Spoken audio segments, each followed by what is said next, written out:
कल ही उन्होंने पश्चिम बंगाल के राज्यपाल पद से त्यागपत्र दिया है और साथ ही साथ जगदीप धनखड़ एक वकील रह चुके हैं और इसके साथ साथ वो चंद्रशेखर की सरकार में पार्लियामेंट्री अफेयर्स मिनिस्टर भी वो रह चुके हैं। 1990-91 के दौर की हम बात कर रहे हैं, तो काफी अनुभव उनके पास है।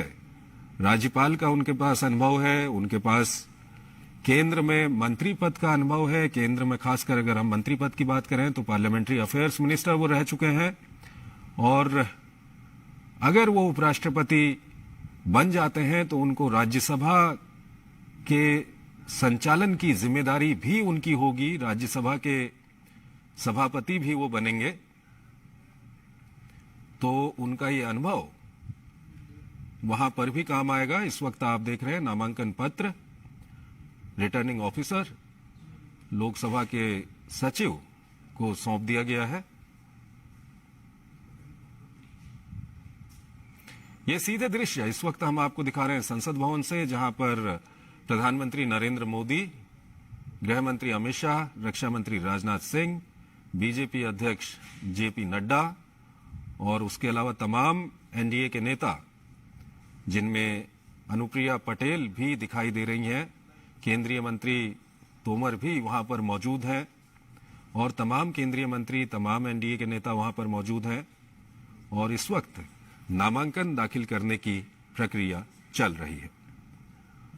तो एनडीए के उपराष्ट्रपति पद के उम्मीदवार हैं जगदीप धनखड़, जो राज्यसभा के महासचिव के कमरे में इस वक्त वहां पर नामांकन दाखिल कर रहे हैं। प्रधानमंत्री नरेंद्र मोदी, गृह मंत्री अमित शाह, रक्षा मंत्री राजनाथ सिंह, बीजेपी अध्यक्ष जेपी नड्डा और उसके अलावा तमाम केंद्रीय मंत्री, एनडीए के नेता वहां पर मौजूद हैं और इस वक्त नामांकन दाखिल करने की प्रक्रिया इस वक्त चल रही है। और जैसा कि हमने आपको बताया कि जगदीप धनखड़, जो मूल रूप से राजस्थान के रहने वाले हैं और उनके अनुभव की अगर हम बात करें तो वो 1990-91 के दौर में चंद्रशेखर की सरकार में पार्लियामेंट्री अफेयर्स मिनिस्टर वो रह चुके हैं और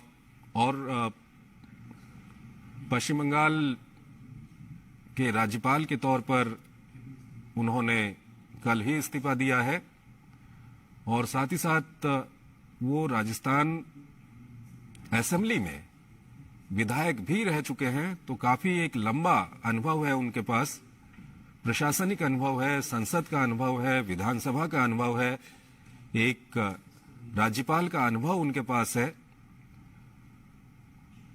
और सबसे महत्वपूर्ण बात यह है कि इस वक्त जो राजनीतिक गणित है वो भी उनके पक्ष में है और ऐसे में अगर वो चुनाव जीत जाते हैं और भारत के उपराष्ट्रपति बनते हैं तो उनको राज्यसभा के वो सभापति भी होंगे और राज्यसभा के संचालन की जिम्मेदारी भी उनके पास होगी।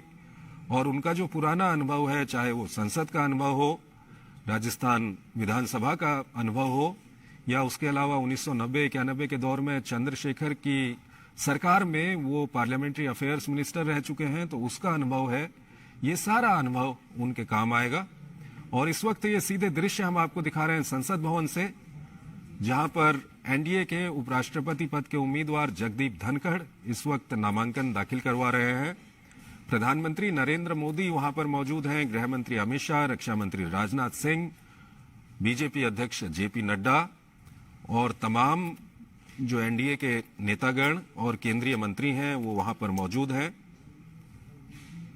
तो ये सीधे दृश्य इस वक्त हम आपको दिखा रहे हैं। काफी महत्वपूर्ण आज का दिन है। आज एक तरफ राष्ट्रपति पद के लिए चुनाव चल रहा है संसद में और देश के तमाम राज्यों की विधानसभाओं में राष्ट्रपति पद के लिए मतदान चल रहा है, जिसमें एनडीए की तरफ से द्रौपदी मुर्मू और विपक्ष की तरफ से यशवंत सिन्हा उम्मीदवार हैं। वहीं उपराष्ट्रपति पद के लिए भी नामांकन यहां पर दाखिल कर दिया गया है। तो इस वक्त आप देख सकते हैं नामांकन दाखिल करने की ये प्रक्रिया इस वक्त चल रही है। प्रधानमंत्री खुद वहां पर मौजूद हैं और प्रधानमंत्री के अलावा गृह मंत्री, रक्षा मंत्री और तमाम जो एनडीए के नेता हैं, बीजेपी के अध्यक्ष वहां पर मौजूद हैं। और आपको बता दें कि विपक्ष की ओर से मार्गरेट अल्वा को उपराष्ट्रपति पद का उम्मीदवार बनाया गया है।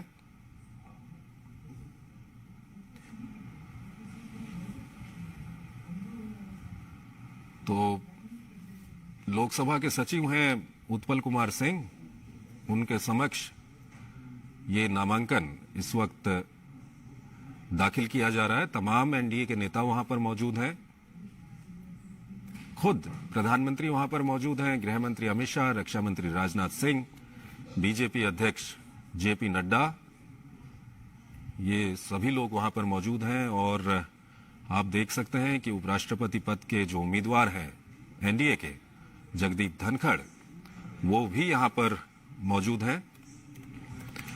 जगदीप धनखड़ इससे पहले पश्चिम बंगाल के गवर्नर थे और कल ही उन्होंने पश्चिम बंगाल के गवर्नर पद से इस्तीफा दिया है।